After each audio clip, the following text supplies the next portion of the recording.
महास्थबिर जातक अध्याय 24। शचीन मेरे बचपन का सबसे प्यारा दोस्त था। उस पर होने वाला ये बेवजह का जुल्म और कठोर बर्ताव देखकर मेरा किशोर मन गुस्से से भर उठता था। नतीजा ये होता कि हम दोनों दोस्त मिलकर शिक्षकों के साथ फालतू की बहस में उलझ जाते और अक्सर ऐसा हंगामा खड़ा कर देते कि हमें काबू करने के लिए आखिरकार हेडमास्टर साहब के पास ले जाना पड़ता। कुछ समय तक ऐसा ही चलता रहा। फिर शिक्षकों ने एक बड़ा ही चतुर रास्ता निकाला। उन्होंने क्लास में घुसते ही हम दोनों को अलग अलग सीटों पर बैठाना शुरू कर दिया। अपने लंबे अनुभव से वे समझ चुके थे कि इन दो दिमागों का एक साथ होना मतलब किसी बड़ी आफत का संकेत है। उन्होंने शचीन को बिल्कुल अपनी आंखों के सामने पहली बेंच पर बिठा दिया और मेरा ठिकाना बना सबसे पीछे वाली आखिरी बेंच। उस आखिरी बेंच पर पहले से ही एक इकलौता लड़का बैठता था जिसका नाम था प्रमथ। मेरा नया ठिकाना अब इसी प्रमथ के ठीक बगल में था। प्रमथ हमसे करीब 2-3 साल बड़ा था, लेकिन उसे देखकर लगता नहीं था कि वो 8-9 साल से ज्यादा का होगा। बार बार मलेरिया की मार झेलकर उसके शरीर का बढ़ना जैसे हमेशा के लिए रुक गया था। उसका ढंग भी बड़ा अजीब था। उसे देखकर लगता ही नहीं था कि उसने 7 जन्मों में कभी नहाया भी होगा। पतले बालों पर रूसी की सफेद परत जमी रहती और हथेलियों से लेकर पूरा शरीर जैसे फटकर दरारें दे गया था। उन फटी हुई खाल की दरारों में इतनी मैल जमी रहती थी कि दूर से लगता मानो किसी ने उसके बदन पर कोई पेचीदा नक्शा बना दिया हो। शरीर पर ढीला ढाला फुल पैंट और एक लंबा कोट पहनकर किताबों का एक बड़ा सा गट्ठर लिए वो स्कूल आता था। पढ़ाई में उसकी रत्ती भर भी दिलचस्पी नहीं थी। पिछली बार सालाना इम्तिहान में फेल होने की वजह से वो उसी क्लास में रह गया था। टीचर भी एक तरह की दयाभाव से उससे कभी कुछ नहीं पूछते थे। वो क्लास के एक कोने में पड़े किसी खामोश और भुला दिए गए किरदार जैसा था। रोज की तरह स्कूल शुरू होने के 5 मिनट पहले ढेर सारी किताबें बगल में दबाए प्रमथ अपनी उस तय की हुई सीट पर आकर बैठ जाता। पूरे दिन उसके मुंह से एक शब्द नहीं निकलता, न किसी से कोई झगड़ा, न किसी से कोई लगाव। छुट्टी की घंटी बजते ही बिना किसी हड़बड़ी के किताबें समेटता और चुपचाप बाहर निकल जाता।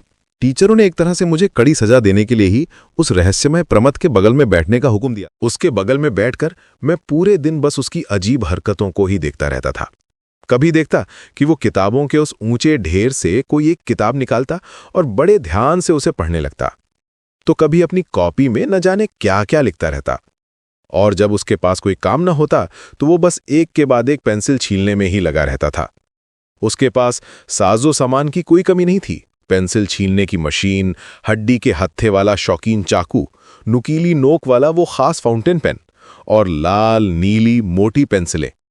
कभी कभार अगर कोई शिक्षक उससे कोई सवाल पूछ लेते तो वो बस चुपचाप खड़ा रहता। शिक्षक भी उसकी उस खामोशी का मतलब समझते थे, इसलिए उसे और परेशान न करके किसी और से सवाल पूछ लेते और प्रमथ चुपके से बैठ जाता। क्लास के इस शोर शराबे के बीच रहकर भी वो जैसे किसी दूसरी ही दुनिया का रहने वाला था। उसकी यही अजीब सी बेरुखी मुझे धीरे धीरे किसी गहरे रहस्य का इशारा दे रही थी। एक दिन अंकगणित यानी पाटीगणित की क्लास चल रही थी। तभी मैंने देखा कि प्रमथ ने अपनी किताबों के ढेर से एक नन्ही सी लाल रंग की बेहद खूबसूरत चौकोर किताब निकाली और उसमें डूबकर पढ़ने लगा। हमारे घर में पुरानी किताबों के पहाड़ जैसे ढेर के बीच मैंने ठीक वैसी ही दिखने वाली एक काले कवर की किताब खोजी थी। उस किताब का नाम था त्रैलोक्य तारिणी का जीवन या पापी की आत्मकथा। मुझे याद है, उस दिन जैसे ही मैंने वो किताब खोली थी, मां ने मुझे सख्ती से मना कर दिया था। और ठीक इसी वजह से अपनी उत्सुकता को रोक ना पाने के कारण मैंने एक ही दिन में उसे छुपकर पूरा पढ़ डाला था। क्या रोंगटे खड़े कर देने वाली कहानी थी वो। एक शांत घर की बेटी को एक वैष्णवी बहला फुसलाकर घर से बाहर ले जाती है और फिर वो लड़की धीरे धीरे पाप की दलदल में इतनी धंस जाती है कि कत्ल तक करने लगती है। आखिर में पकड़े जाने पर उसे मौत की सजा सुनाई जाती है। कहानी भले ही मुझे बहुत अच्छी ना लगी हो, पर मेरे मन में ये बात बैठ गई थी कि उस आकार प्रकार की छोटी किताबें जरूर किसी प्रतिबंधित या रोंगटे खड़े कर देने वाली कहानियों की ही होती हैं। प्रमथ के हाथ में भी उसी अंदाज की किताब देखकर मुझे लगा कि वो पक्का पापी की आत्मकथा जैसा ही कोई गुप्त किस्सा पढ़ रहा है। अपनी जिज्ञासा को दबा ना सका और उसकी ओर थोड़ा झुककर दबी आवाज में पूछा, क्या पढ़ रहा है रे? स्कूल की उस आखिरी बेंच की धुंधली रोशनी में प्रमथ ने जब चौंक कर किताब बंद की, तभी मेरी आंखों के सामने वो अद्भुत नजारा आया। कवर पर चांदी के पानी से खुदे हुए बड़े बड़े अक्षरों में लिखा था, गीता। एक पल में ही प्रमथ के प्रति मेरी जितनी भी घृणा और तिरस्कार था वो कपूर की तरह उड़ गया। वो मैला कुचैला, बीमार और बदसूलत सा दिखने वाला लड़का, जिसकी शरीर की गंध से हम हमेशा दूर भागते थे, वही प्रमथ अचानक मेरी आंखों में महान हो गया। हमारे घर में पिताजी और उनके दोस्तों की महफिलों में कितनी ही बार वेद, वेदांत और सांख्य दर्शन की बड़ी बड़ी बातें सुनी थी। उन भारी भरकम शब्दों को दोहराकर बड़ों का आशीर्वाद और दोस्तों की वाहवाही तो बहुत पाई थी, पर असल गीता को आंखों से देखने का सौभाग्य आज तक नहीं मिला था। वो परम पूजनीय ग्रंथ आज इस अछूते समझे जाने वाले प्रमथ की धूल भरी किताबों के ढेर में था। अपनी हैरानी को किसी तरह काबू में करके मैंने धीमी आवाज में पूछा, क्यों रे, तू गीता पढ़ता है? प्रमथ ने कोई जवाब नहीं दिया, बस एक हल्की सी मुस्कान दी। उस मुस्कान के पीछे एक गहरा आत्मविश्वास छिपा था, जैसे कहना चाह रहा हो, आखिरकार पहचान ही लिया। मैंने फिर हैरानी से पूछा, क्या तू गीता याद कंठस्थ करता है? अब उसने जैसे बड़ी सहजता से कहा, वो सब तो 3 साल पहले ही खत्म हो चुका है। अब जो कुछ करता हूं वो सब गुरु का आदेश है। उस दिन ड्राइंग मास्टर साहब की क्लास में हमारे रंग और ब्रश धरे के धरे रह गए और उसकी जगह शुरू हुई एक गूढ़ आध्यात्मिक चर्चा। उसकी गीता की किताब के अंत में मोहमूदगर कविता भी थी। प्रमथ ने जब छंद के साथ सुर मिलाकर उस मोहमूदगार का पाठ शुरू किया तो मेरी अंतरात्मा जैसे एक अनोखी शांति से सिहर उठी। उस सुर के नशे में मेरा किशोर मन एक जादुई वैराग्य में डूब गया। अगले दिन प्रमथ ने किसी गुप्त खबर की तरह मुझे बताया, वो बहुत जल्द घर बार छोड़कर घने जंगलों की ओर निकल जाएगा। अपने गुरु का आदेश मानकर वो वहां कठिन तपस्या शुरू करेगा। लगातार 3 दिनों तक उसके मुंह से उस मोहमुदगर की मार सुनकर मेरे मन का सारा मोह जैसे कांच के बर्तनों की तरह चकनाचूर हो गया। एक जबरदस्त आवेग में आकर मैंने उससे कह ही दिया, तेरे साथ मैं भी घर छोड़ दूंगा रे, जंगल जाकर मैं भी साधना करूंगा।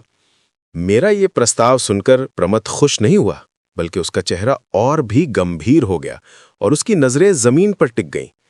एक लंबी खामोशी हम दोनों दोस्तों के बीच एक मजबूत दीवार बनकर खड़ी हो गई। मुझ जैसा एक समझदार साथी उसे साथ ले जाने को तैयार है, इस पर खुश होना तो दूर, प्रमथ को इस कदर गंभीर होते देख मेरे आत्मसम्मान को बड़ी चोट लगी। कुछ देर तक गुमसुम रहने के बाद मैंने गुस्से और दुख के साथ पूछा, क्यों रे, इरादा क्या है, क्या मतलब है तेरा?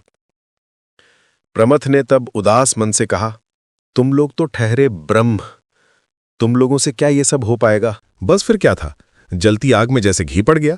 मैंने गुस्से में तमक कर कहा, जा जा, बड़े आए पंडित, हम ब्रह्म थे तभी तो आज तुम लोग भले समाज में सिर उठाकर बैठ पा रहे हो।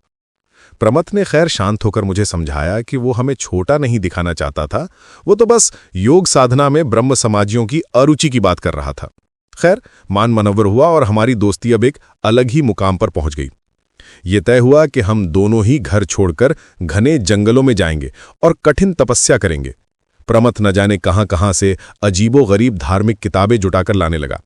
शायद वे उस जमाने की मशहूर बटतल्ला प्रेस की छपी किताबें थीं। उसके जरिए मैंने भी एक गीता मंगवा ली। रोज शाम को छत पर पतंग उड़ाने से पहले कम से कम आधा घंटा गीता के श्लोक और उन बटतल्ला वाली किताबों की आध्यात्मिक व्याख्याएं रटना मेरा रोज का नियम बन गया। रात को मौका मिलते ही मैं घर के बड़ों के सामने उन गूढ़ रहस्यों पर लंबे चौड़े भाषण झाड़ने लगता। महीने भर के भीतर ही मेरे मन में ये बात पत्थर की लकीर बन गई कि ये दुनिया दरअसल एक मायावी दुखों का जाल है और इस दुख के सागर से पार पाने का इकलौता रास्ता बस योग साधना ही है। एक दिन प्रमथ धूल से भरा हुआ एक नक्शा लेकर हाजिर हुआ। भारत में कहाँ कितने गहरे जंगल हैं, वहाँ किस तरह के हिंसक जानवर और अनोखे पेड़ पौधे पाए जाते हैं, इसका पूरा ब्यौरा उसमें दिया था। उस नक्शे को देखकर हमने घना जंगल चुन तो लिया, पर वहां पहुंचने का रास्ता समझ नहीं आ रहा था। आखिर में बहुत दिमाग दौड़ाने के बाद यह तय हुआ कि हम सीधे ग्रैंड ट्रंक रोड पकड़कर पैदल चलना शुरू कर देंगे। चलते चलते कभी ना कभी तो कोई घना जंगल मिल ही जाएगा, जहां पहाड़ों का सीना चीर कर झरना बहता हो और पेड़ों की डालियों पर मीठे जंगली फल लदे हों। ऐसे ही किसी पवित्र तपोवन को देखकर हम अपना डेरा जमा लेंगे। उस अनजान राह पर निकल पड़ने का नशा अब हमारी रगों में दौड़ रहा था। हम दोनों दोस्तों को ये योजना बहुत पसंद आई। गीता पाठ और तपस्या के दूसरे तौर तरीकों से मन को जोड़ने की एक जी तोड़ कोशिश शुरू हो गई।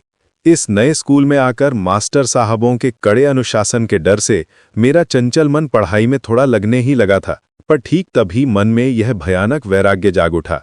पढ़ाई लिखाई धरी की धरी रह गई।